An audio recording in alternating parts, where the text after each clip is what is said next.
Hey, Nick Inman from VolumeProfileTrader.com on Tuesday, September 4th. Markets bounced off of these important lows again. The S&P did. 1394, 1395 continues to be support, and until it's not, it's okay to look, speculate more to the upside. However, I do think that this strength, and I could be wrong, and I'm not, necessarily betting against my thoughts, but I do think today was an opportunity to scale out of some longs, especially if they weren't working.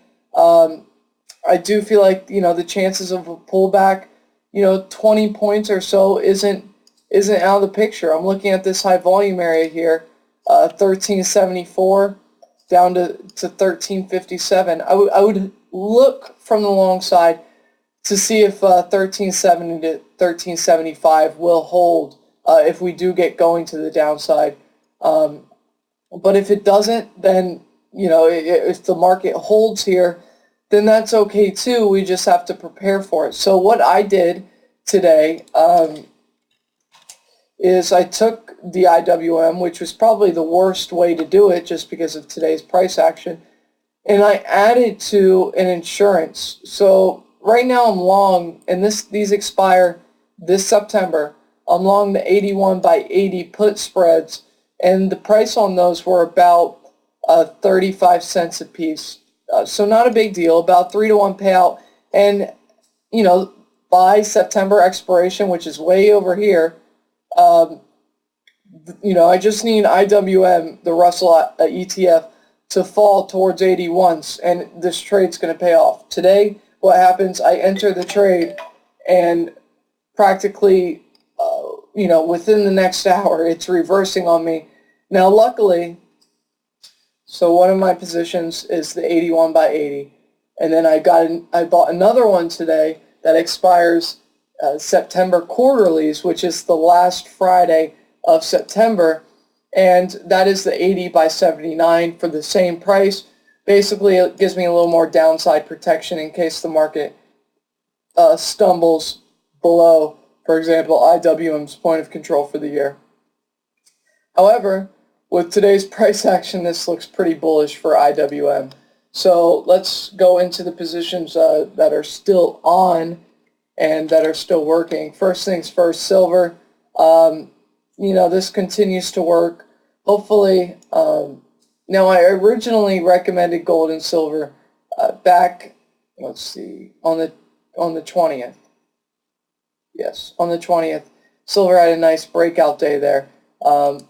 However, gold did not, and I did suggest buying silver because this looks like a longer-term buy. So I did buy some silver up in the nosebleed section here after this pop. I took a small loss on that and got back in pretty much at the same levels and, being rewarded for that. So that position's in the green, and if you're long silver, all I would do is, keep a trailing stop, whether you want to use the trailing stop on the average true range. That did a great job at being support. So your stop would be just above 30. So that's locking in pretty decent profits. Hopefully you caught some of that trade. Also, gold continues to work its way higher. Not as volatile as silver in terms of percentage gains, but it's working, and that's the main thing, pushing above its point of control. I do think this is a multi-month move that is in the making. I do think 17.15, 17.30 or so on the gold futures contract, it should be here in the near future. One thing I want to check, I wanted to check the call spread that we bought and then I got out of personally. That position's up over 50% now. So it's a little bit of a bummer that I took the position off, but I'm still long GLD, just outright shares. I did take a little bit of profits from this, short-term trade a couple of days ago, but still riding a lot of it. Looking for 167 or so on GLD, and then I'll reevaluate this position. But right here, right now, this looks like a sure bet for another $2, $3 higher. Coke, still waiting on this to bounce. It's just not. And, if it doesn't give us a bounce in the next day or so, I'm just going to ditch the position. Oh, looks like dividends coming up on the 12th, so that's something to keep in mind. Last time, Coke, did rally a bit into its dividend, so maybe we get that. Still long 37.5 calls, which is waiting for it to turn, and if it doesn't turn in the next couple of days, we'll ditch the position. McDonald's, this was a position I ditched today. The reason why? I was looking for a breakout above this high volume area. Guess what? The first sign that it told me it wasn't going to break out, I'm looking to exit the position. So basically, you have stubborn resistance here at basically the 90 level, and what we were looking for was a breakout off of those levels.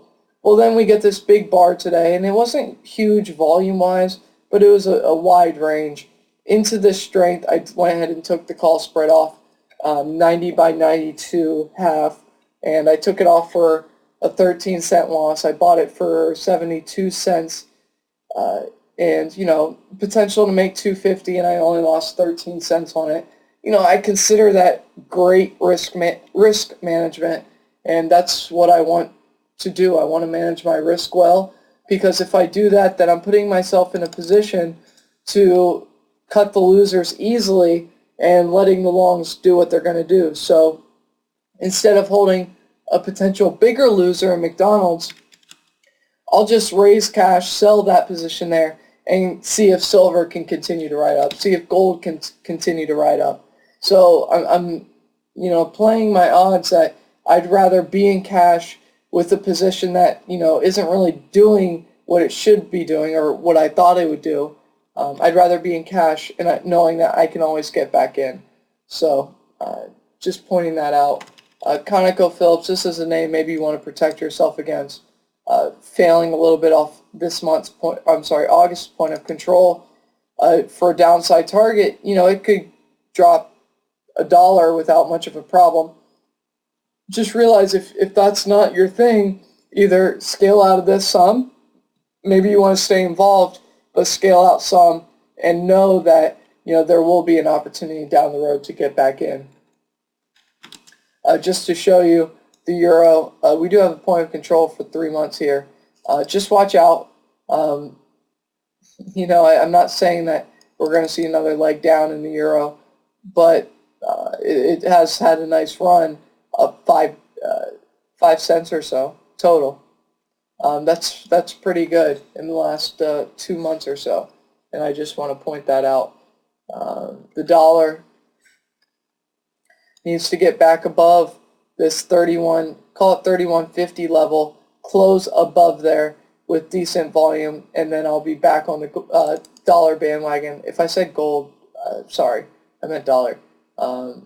And then from there, you would look for a test back up towards 82.50, so almost a dollar rise potential, $1 increment in the dollar. If we get back above 81.50, which it looks like we're trying to do.